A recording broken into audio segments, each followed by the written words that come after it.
దేవుని యొక్క మాటలను మనము ధ్యానం చేద్దాం. పరిశుద్ధ గ్రంథంలోనికి వెళ్దాం.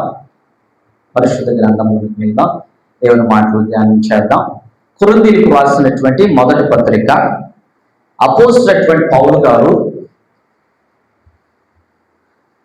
పరిశుద్ధాత్మ ప్రేరేపణ ద్వారా రాసినటువంటి కొరింథీయులకు రాసిన మొదటి పత్రిక 1వ అధ్యాయము 24వ వచనంలో మనం చూసినట్లయితే 23 చదవమ్మా. అయితే మేము సిలువ వేయబడిన క్రీస్తును ప్రకటించుచున్నాము. చాలమ్మా. ఈ రోజున ఈ మాట ద్వారా దేవుడు మనతో మాట్లాడి మనం బలపరుచునగాక. ఆమేన్. చిన్న ప్రార్థన. పరిశుద్ధుడా, ప్రియ పరలోకపు తండ్రి, మాటలు మీవి, మాట్లాడేవారు మీరు. నీ చిత్తమైతే నా నోటిని బోరగా వాడుకుని నాకును కూడి వచ్చిన బిడ్డలకు కావాల్సిన వర్తమానంతో బలపరిచి మా ద్వారా మహిమ పొందుకోమని యేసు క్రీస్తు వారికి పరిశుద్ధమైన నామములో అడుగుచున్నాను తండ్రి. ఆమేన్. ఆమేన్. హల్లెలూయా. ఇక్కడ చదవబడిన మాటను మనం ఆలోచన చేసినట్లయితే,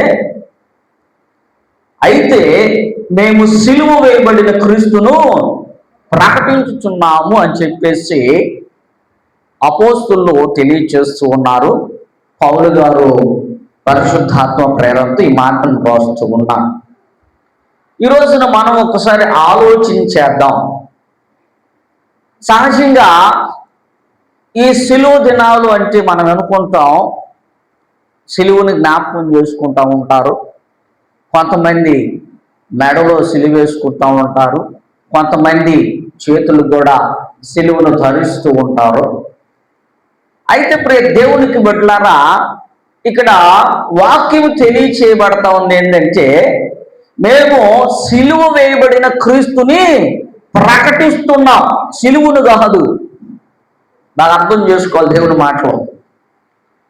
వారు ఎవరిని ప్రకటిస్తున్నారు? సిలువ వేయబడినటువంటి క్రీస్తుని ప్రకటన చేస్తూ ఉన్నారు. ఈ రోజున ప్రపంచంలో కూడా క్రీస్తే ప్రకటించబడాలి. ప్రపంచంలో ఎక్కడైనా సరే క్రీస్తు మాత్రమే మహింపాలి, క్రీస్తు మాత్రమే ఘనత పొందుకోవాలి. ఎందుకంటే ప్రభు అయిన యేసు క్రీస్తు వారు సిలువలో అలాంటి గొప్ప త్యాగాన్ని చేశాడు. మరి త్యాగం చేసినటువంటి క్రీస్తే అన్ని చోట్ల, అన్ని స్థలాల్లో అందరి నోటి ద్వారా ఆయనే మహిమ పొందాలి. దేవుని స్తోత్రం. హల్లెలూయా. అంతేగాని ఇంక దేనికి మహిమ చెల్లటానికి వీళ్ళేనే వీళ్ళు. చాలా మంది సిలువును ఒక సింబాలిక్గా తీసుకుంటూ ఉంటారు. సిలువు దగ్గరికి వెళ్ళి వందనాలు చేస్తూ ఉంటారు, లేదా దేవుని ఏదో మొక్కుతూ ఉంటారు. ఎన్ని కూడా క్రైస్తవ విశ్వాస ప్రకారంగా చాలా రాంగ్ అని దేవుని వాక్యం తెలియచేయబడతా ఉంది. ఎందుకంటే విలువ తెచ్చినోడిని మర్చిపోయి దాన్ని మనం చేయకూడదు. ఇక్కడ మనం ఆలోచన చేస్తున్నట్లయితే సిలువ దాని యొక్క విలువను గురించి మనం ఆలోచన చేయాలి. ఏంటంటే ప్రియ దేవునికి బిడ్డలారా, ఎందుకు సిలువకు విలువ వచ్చిందో తెలుసుకోవాలి. ఏం చేస్తే సిలువకు విలువ వచ్చిందో మనం గ్రహించుకుంటూ ఉండాలి. కాబట్టి ఆ యొక్కటువంటి ఆ మ్రానుని, లేదంటే ఆ చెక్కని గాడు మనం ఆరాధించాల్సింది, ఆ చెక్కని గాడు మనం మహింపరచబడాల్సింది. ఆ యొక్క సిలువ మీద ఎవరైతే ఆ ప్రాణ త్యాగం చేశారో, ఆ సిలువ మీద ఎవరైతే ఆ వేలాడారో, ఆ ప్రభువును మాత్రమే మహింపరిచి, ఆ ప్రభువును మాత్రమే ప్రకటించి, ఆ ప్రభువును మాత్రమే మన నోటి ద్వారా స్తుతించేటటువంటి అనుభవంలోనికి రావాలి. దేవుని స్తోత్రం. హల్లెలూయా. చూడండి ప్రియ దేవునికి బిడ్డలారా, మొదటికి మనం చూస్తే ఎందుకు సిలువకు విలువ వచ్చిందని మనం ఆలోచన చేస్తే, పేతురు రాసిన మొదటి పత్రిక యోహాను సువార్త 19వ అధ్యాయం 17వ వచనంలో చక్కని మాట ఉంటుంది. చూడండి ప్రియ దేవునికి బిడ్డలారా, యోహాను సువార్త 19:17వ వచనంలో ఆయన తన సిలువను మోసుకుని కపాల స్థలమును చోటుకు వెళ్ళిన. దేవుని స్తోత్రం. హల్లెలూయా. పరిశుద్ధుడైనటువంటి క్రీస్తు వారు ఆ యొక్కటువంటి సిలువను మోసుకుని పోయాడంట. ఆమె ఏం చేశాడమ్మా? ఆయన సిలువుని మోసుకుంటూ యెరూషలేము పురవీధుల నుంచి, యెరూషలేము ఆ యొక్క పట్టణము నుంచి, అక్కడ నుంచి గొల్గొతా కొండ వరకు, కపాలమనబడినటువంటి స్థలం వరకు కూడా ఆ సిలువను మోసుకుంటూ తన యొక్క త్యాగాన్ని చేశాడు, తన యొక్క కార్యాన్ని జరిగించుకుంటూ వెళ్ళాడు. అందుకనే ఆ సిలువకు విలువ వచ్చింది. దేవుని స్తోత్రం, హల్లెలూయా. పరిశుద్ధుడైన క్రీస్తు దాన్ని మోసాడు కాబట్టి, పరిశుద్ధుడైన క్రీస్తు దాన్ని మోసుకుంటూ ఆ యెరూషలేము నుండి ఆ గొల్గొతా కొండ వరకు తీసుకువెళ్ళాడు కాబట్టి ఆ సిలువకు అనేది విలువ వచ్చింది. ఆయన మొయ్యిపోతే దానికి విలువ లేనే లేదు. ఈ రోజున నీకు నాకు ఒక విలువ వచ్చిందంటే కేవలం క్రీస్తు వలనే. ఆమె ఆ క్రీస్తే ఆ సిలువ ద్వారా మన పాపాలను మోసుకుంటూ పోయాడు. ఆ క్రీస్తే ఆ సిలువ ద్వారా మన పాప భారాన్ని మోసుకుంటూ పోయాడు. అందుకని ఆ రోజు ఆ పాప భారాన్ని మోసిన క్రీస్తుని ఈ రోజున క్రైస్తవులుగా, విశ్వాసులుగా ఆయన వాక్యాన్ని ధరించుకుని, ఆయన యొక్క పరిశుద్ధం ధరించుకుని, ఆయన యథార్థం ధరించుకుని ఈ లోకములో క్రీస్తు బిడ్డగా మనం జీవించాలి. దేవుని స్తోత్రం, హల్లెలూయా. ఎప్పుడైతే ఎంత దూరం అయితే ఆయన ఆ కార్యం చేయడానికి మోసుకుని వెళ్ళాడో, నువ్వు బ్రతికినంత కాలము కూడా, నువ్వు జీవించినంత కాలము కూడా, నీ కంచంలో ఊపిరినంత వరకు కూడా నువ్వు క్రీస్తు సాక్షిగా ఉండాలి, క్రీస్తు బిడ్డగా ఉండాలి, పరిశుద్ధుడిగానే ఉండాలి, నీతిమంతుడిగానే ఉండాలి. దేవుని స్తోత్రం, హల్లెలూయా. మనం ఈ యొక్కటువంటి దినాల్లో దాన్ని పొందుకోవడానికి ప్రయాసపడాలి. దేవుని స్తోత్రం, హల్లెలూయా. రెండవదిగా మనం చూసినట్లయితే ఇప్పుడు దేవునికి బిడ్డలారా, అపోస్తుల కార్యములో 5వ అధ్యాయం 30వ వచనంలో కూడా చక్కని మాట ఉంటుంది. ఒకసారి చదివి దేవుని నామాన్ని మహింపరుచుకుందాం. 5వ అధ్యాయం 30వ వచనంలో పరిశుద్ధాత్మ దేవుడు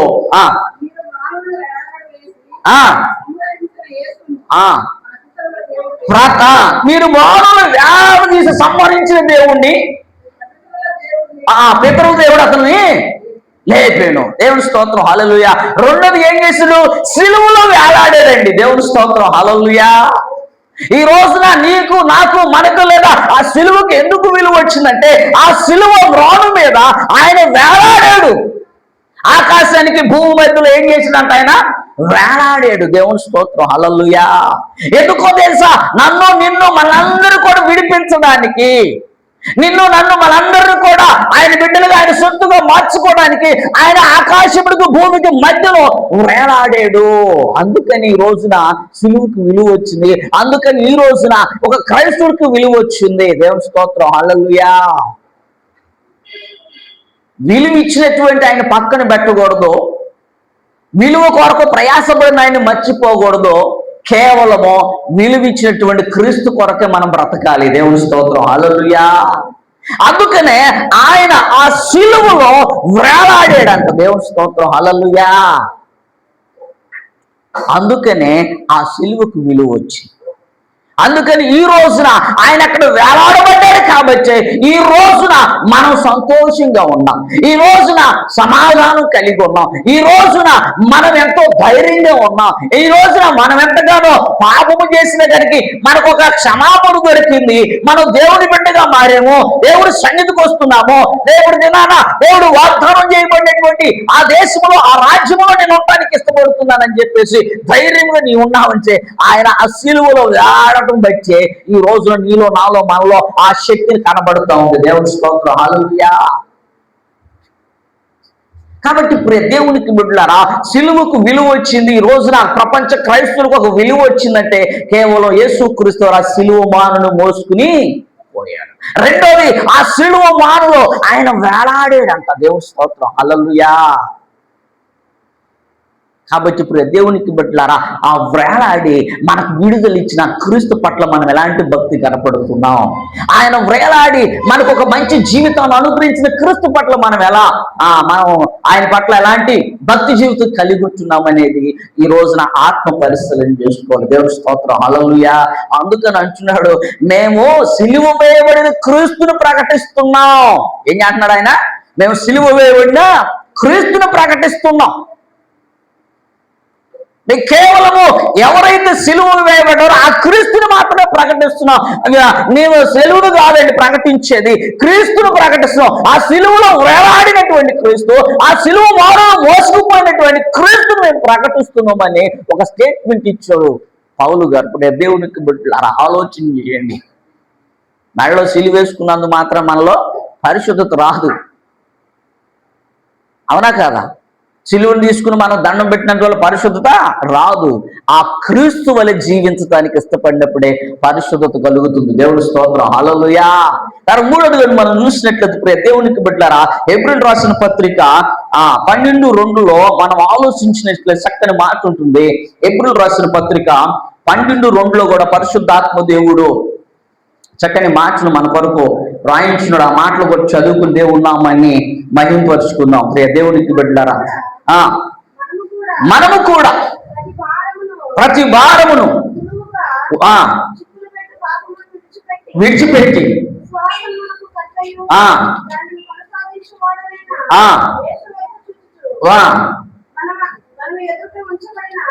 ఎదుట ఉంచబడిన దేవుని స్తోత్రం, హల్లెలూయా.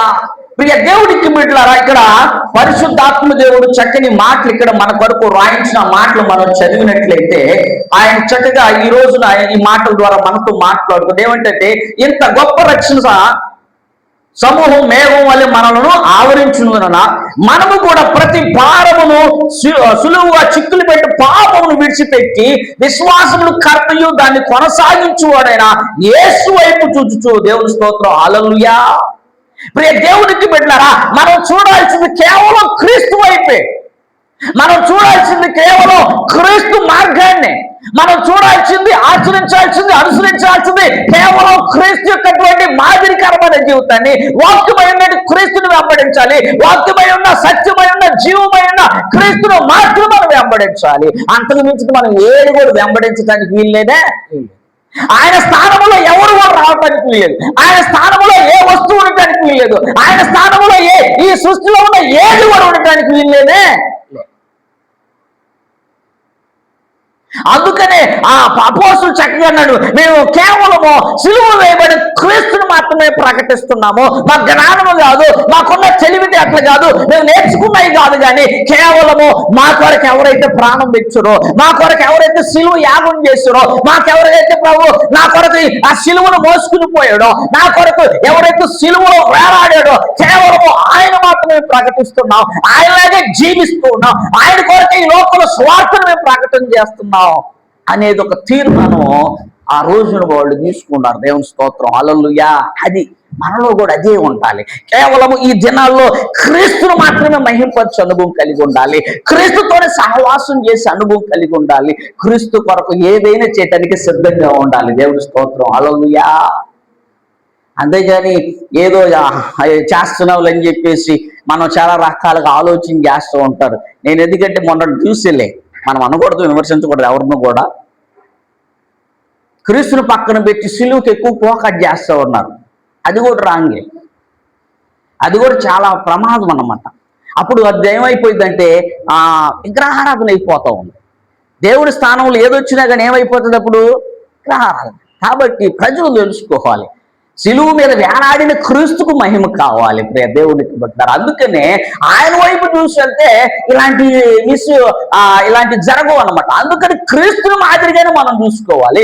క్రీస్తునే మన భక్తికి ఆధారమై ఉండాలి. క్రీస్తు మన విశ్వాసానికి మూలమై ఉండాలి. క్రీస్తు మన ప్రవర్తనకు మూలమై ఉండాలి. అలాంటి అనుభవాన్ని మనం కలిగి ఉండాలి. దేవుని స్తోత్రం, హల్లెలూయా. తర్వాత చూడండి ప్రియ దేవునికి బిడ్డలారా, ఎందుకు సిలువులు వచ్చిందనే మాటను ఒకసారి చూసినట్లయితే యోహాను రాసిన పత్రిక 19:34 కూడా చక్కని మాట ఉంటుంది. అక్కడ మనం ఆలోచించేద్దాం. యోహాను సువార్త 19:34 పరిశుద్ధాత్మ దేవుడు నీ కొరకు నా కొరకు చక్కని మాటను అక్కడ రాయించిన మాట ఒకసారి చదువుకుని దేవుని నామాన్ని మహింపడదాం. 34 వెంటనే రక్తం నీళ్లు కారెను. పరిశుద్ధుడైన క్రీస్తు సిలువను రక్తముతో తడిపాడు కాబట్టి, ఆమేన్. పరిశుద్ధుడైన రక్తము ఆ సిలువ మాను మీద తడిసింది కాబట్టి, ఆ సిలువ మీద ఆ మాను మీద ధారలుగా ఆ పరిశుద్ధుని రక్తం ప్రవహించింది కాబట్టి సిలువకు మనకు విలువ వచ్చింది. ఆమేన్.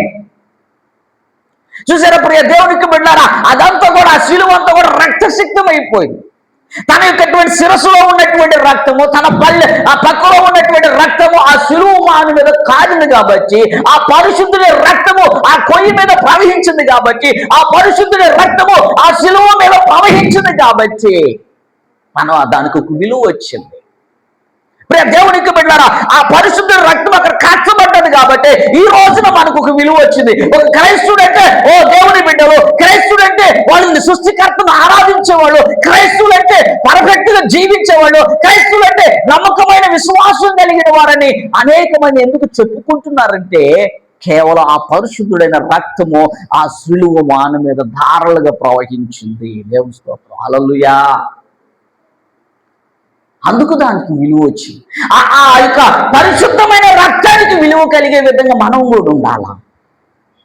ఆ పరిశుద్ధమైన రక్తానికి విలువ తెచ్చే విధంగా మనం కూడా ఉండాలి. ఎందుకంటే మన రక్తం అసలు కార్చాల్సింది, ఎందుకంటే మన పనికి రాదుగా, పరిశుద్ధులు ఎవరు లేరు కాబట్టి ఆ పరిశుద్ధుడైన క్రీస్తు మన రక్తాన్ని శుద్ధి చేయటానికి, ఆమె ఏం చేయాలి? మన రక్తాన్ని శుద్ధి చేయటానికి, మన పాపపు రక్తంలో ఉన్న పాపాన్ని తొలగించడానికి ఆ పరిశుద్ధుడైన క్రీస్తు తన అమూల్యమైన రక్తాన్ని శిలువ మీద ధారలుగా కార్చాడు. శిలువ అంత రక్తసిద్ధం అయిపోయింది. దేవునికి బిడ్డలారా, ఎంత రక్తం కారినా సరే ఆయన ఒక్క మాట కూడా ఎక్కడ మాట్లాడాలి. ఎంతగా రక్తము కారి ఏరులై పారుతున్నా సరే ఆయన ఎక్కడ కూడా ఒక్క మాట కూడా మాట్లాడాల. కేవలం ఎందుకో తెలుసా? నన్ను పరిశుద్ధపరచాలి, పవిత్రుని చేయాలని. ఆమె పాడైపోయిన నా రక్తాన్ని ఆయన శుద్ధి చేయాలని, నన్ను పరిశుద్ధపరచడాన్ని, పాడైపోయిన నా తలంపులను ఆయన పరిశుద్ధపరచాలని, పాడైపోయిన నా యొక్క వ్యక్తిగత జీవితాన్ని ఆయన పరిశుద్ధంగా చేయాలని ఆ శిలువ పైన తన అమూల్యమైన రక్తాన్ని ధారలుగా కార్చాడు. ఈ రోజున ఆయనకి మనం చేయించాలి. ఆయన స్థానంలో దేని కూడా ఉండటానికి. అందుకనే ఈయన ప్రకటన చేస్తున్నాడు, అయ్యా మేము కేవలము సిలువ వేయబడే క్రీస్తుని ప్రకటన చేస్తున్నాం, మేము సిలువ వేయబడిన క్రీస్తునే ప్రకటన చేస్తున్నామని అపోస్తులు పౌలు గారు చక్కని మాట్లాడుతున్నాడు.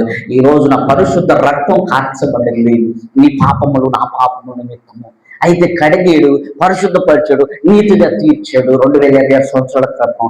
ఎప్పుడైతే నువ్వు ఆయన అంగీకరించావో అక్కడి నుంచి మన జీవితము క్రీస్తు మాదిరికరమైన జీవితం జీవించాలి.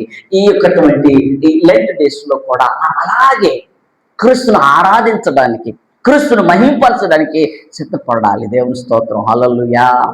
చివరిగా నేను చెప్తా చూడండి ప్రియ దేవునికి బిడ్డలారా, చివరిగా ఆయన ఏం చేసాడని మనం ఆలోచన చేసినట్లయితే మత్తయి సువార్త 27:50 చక్కని మాట ఉంటుంది. మత్తయి సువార్త 27:50 పరిశుద్ధాత్మ దేవుడు నీ కొరకు నా కొరకు రాయించిన మాటను ఒకసారి చదువుకుని అబ్బా దేవుని స్తోత్రం, హల్లెలూయా. ఏం చేసాడండి? సిలువ మీద ఏం చేశాడు? తన ప్రాణాన్ని అర్పించాడండి. సిలువ మీద తన ప్రాణాన్ని అర్పించాడు. ఆయన అర్పించాడు కాబట్టి సిలువకు విలువ వచ్చింది. ఆయన మరణించాడు కాబట్టి ఈ రోజున మనకు ఒక విలువ వచ్చింది. ఆయన మరణించకపోతే ఈ రోజున మనకు విలువ లేనే. అందుకనే ఆయన మరణించి మనకు విలువ తెచ్చాడు. ఆయన మరణించి మనకు విలువ ఇచ్చే విధంగా, విలువ కలిగిన వారముగా ఆయన మనం తీర్చిదిద్దాడు. దేవుని స్తోత్రం, హల్లెలూయా. మరణించి 3వ దినాన్ని తిరిగి లేచాడు. ఎందుకంటే మనలో కూడా ఒక నిరీక్షణ ఉండాలా. మీరు కూడా ఈ పాపపు జీవితంలో మృతమై తర్వాత పునరుత్థాన జీవితం నాలో సమాన వారసులు అవటానికి, పునరుత్థాన శక్తి కలిగి ఉండటానికి ఆయన మరణలను ఆ రీతిగా తీర్చిదిద్దాడండి. దేవుని స్తోత్రం, హల్లెలూయా. పరిశుద్ధుడైన క్రీస్తు ఆ సిలువ మ్రాను మీద ప్రాణం పెట్టాడు. దేవుని స్తోత్రం, హల్లెలూయా.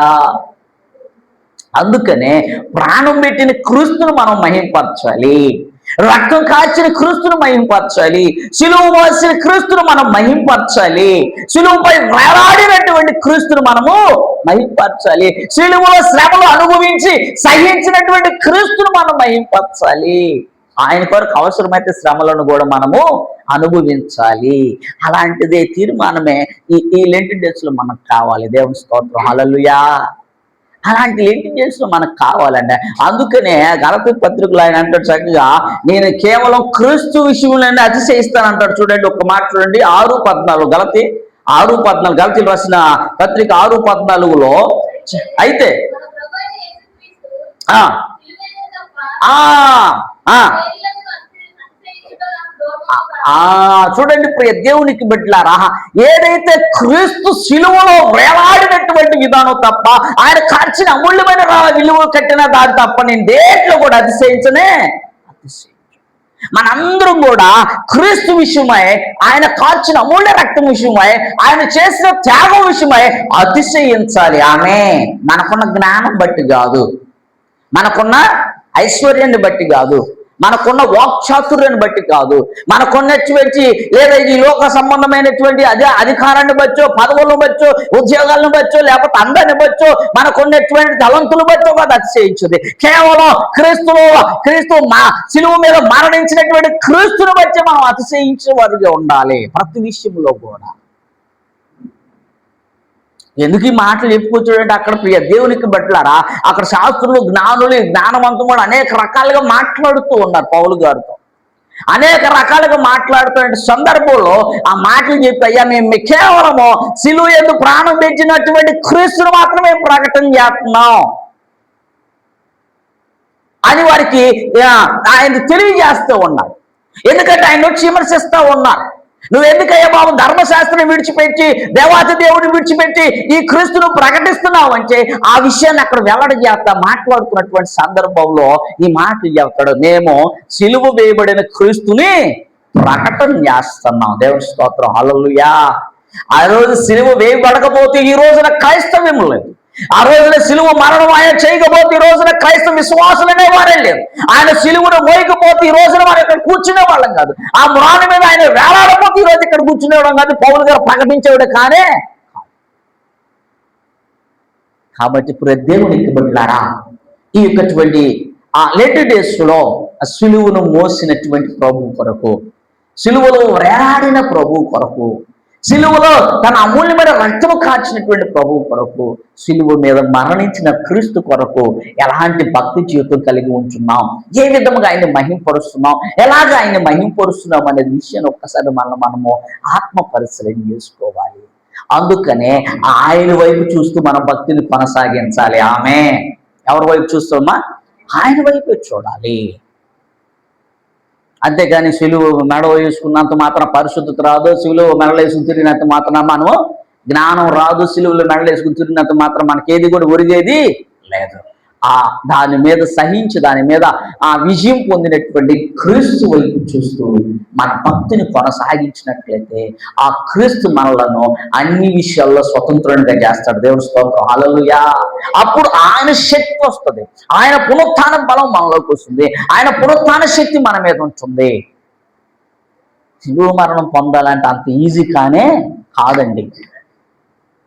అంత ఈజీ కాదని చెప్పేసి ఆయన వెళ్ళి తోటలోకి వెళ్ళి ప్రయాసపడి ప్రార్థన చేస్తున్నాడు. ఏమని? అయ్యా నీ చిత్తం అయితే ఈ గిన్నె నా తిండి తొలగింది. ఆయన ఈజీ తింగ కాదు అది, అవునా కదా? సిలువను మొయ్యటం అన్నా, సిలువలో వేలాడటం అన్నా, ఎవరైనా ఆ సిలువ కనీసం మనం ఇట్లా ఒక కర్ర పట్టుకుని ఉండగలమా? ఒక 2-3 నిమిషాలు ఉంటామయ్యా? గంటల తరబడి ఆయన ఉన్నాడు అక్కడ. ఎంతగా ఆయన సహించాడు, ఎంతగా భరించాడు, ఎంతగా శ్రమ పడ్డాడు, ఎంతగా వేదన పడ్డాడు. కేవలం నిన్ను నన్ను కేవలం నిన్ను నన్ను పరిశుద్ధపరచాలని ఆయన సంకల్పం, ఆయన ఉద్దేశమై ఉన్నది. కాబట్టి ఈరోజు నా ప్రియ దేవునికి బట్టారా, ఈ లెంట్ డేస్ లో క్రీస్తుకు మహిమ తెచ్చే విధంగా జీవిద్దాం. దేవుని స్తోత్రం, హల్లెలూయా. క్రీస్తు కొరకు ఏదైనా సహించే విధంగా, ఏ శ్రమనైనా సహించే విధంగా, క్రీస్తు కొరకు నిందలు వస్తాయి, మాటలు వస్తాయి, అవమానాలు వస్తాయి, దుఃఖం వచ్చింది, బాధ వస్తుంది భక్తి జీవితంలో. రాకపోతే అసలు మన భక్తే లేదు. ఎప్పుడు మన భక్తి జీవితంలో ఎదురు దెబ్బలు తగిలితేనే నిజమైన భక్తి బయటకు వచ్చింది. ఆమె అవునా కదా? భక్తి జీవితంలో ఏం తగలాలి? ఎదురు దెబ్బలు తగలాలి. ఎదురు దెబ్బలు తగిలినప్పుడే మనలో ఎంత భక్తుందో బయటకు వచ్చింది. పిల్లలు సైకిల్ నేర్చుకున్నారు, ఏం చేస్తారు? పడతారు. పడ్డ తర్వాత ఈ సైకిల్ బాగా వచ్చింది, అవునా కదా? భక్తి జీవితం కూడా అలాంటిదే. భక్తి జీవితంలో శ్రమలు రావాలా, అట్లా ఎదుర్కోవడానికి నువ్వు శక్తిని పొందుకోవాలి. ఆమె శ్రమలు రావాలి. శ్రమలు లేకపోతే అది నిజమైన భక్తి కాదు. ఎందుకంటే లోకంలో మీకు శ్రమ ఉందని దేవుడు అన్నాడు. లోకంలో ఏమన్నాడు? శ్రమ ఉందన్నాడు. ఆ శ్రమలో జయాన్ని పొందినప్పుడే నిజమైన భక్తి మనలో కనపడుతుంది. దేవుని స్తోత్రం, హల్లెలూయా. అది క్రీస్తు చూపించాడు. ఆమె ఏం చెప్పాడమ్మా? క్రీస్తు చూపించాడు. అలాంటి ప్రభువుని మనం ఆరాధించినప్పుడు ఆయనకు మాదిరిగా మనం ఉండి ఏదైనా జయించడానికి, సహించడానికి, భరించడానికి సిద్ధపాటు కలిగి ఉండటానికి ఈ లెంటి డేస్ మనం ఏర్పాటు చేసుకున్నాం. దేవుని స్తోత్రం, హల్లెలూయా. ప్రతి ఒక్కరు కూడా అలాంటి విజయాన్ని పొందుకోవాలి. క్రీస్తు వలె ప్రతి దాని మీద విజయాన్ని పొందుకునే అనుభవం సంపాదించుకోవాలి. క్రీస్తు వలెనే అన్నిటిలో మాదిరికరమైన జీవితం జీవించి ప్రతి విషయం మీద విజయం పొందుకునే వాడిగా ఉండాలని ఆ ప్రభు ఆ సిలువ యాగాన్ని, ఆ త్యాగాన్ని చేశాడు. కాబట్టి ఆయన వైపు చూస్తూ, సిలువలో వేలాడినటువంటి క్రీస్తుని వైపు చూస్తూ, సిలువలో పరిశుద్ధ రక్తాన్ని కాచిన క్రీస్తు వైపు చూస్తూ, సిలువలో మరణం పెట్టిన ఆ క్రీస్తు వైపు చూస్తూ, సిలువలో శ్రమలను సహించిన ఆ క్రీస్తు వైపు చూస్తూ మన విశ్వాస జీవితాన్ని ముందుకు తీసుకెళ్ళినట్లయితే మనం అన్ని విషయాల్లో జయం పొందుకుంటాం. దేవుని స్తోత్రం, హల్లెలూయా. ప్రతి చిన్నదానికి, కిందదానికి, కాని దానికి మనం ఎందుకు కృంగిపోము? ఎందుకంటే ఆ క్రీస్తులో ఆ శక్తి ఉంది. ఆమె క్రీస్తు వైపు చూస్తే ఆ శక్తి మనలోకి వస్తుంది. ఆయన ద్వారానే ప్రతిది కూడా జయించే వారిగా ఉండాలని ప్రభు పక్షాన్ని మనం చేస్తూ ఈ మాట ద్వారా దేవుడు మనల్ని బలపరిచి, స్థిరపరిచి ముందుకు నడిపించును గాక. ఆమేన్, ఆమేన్, ఆమేన్. ప్రార్థన చేసుకున్నాం.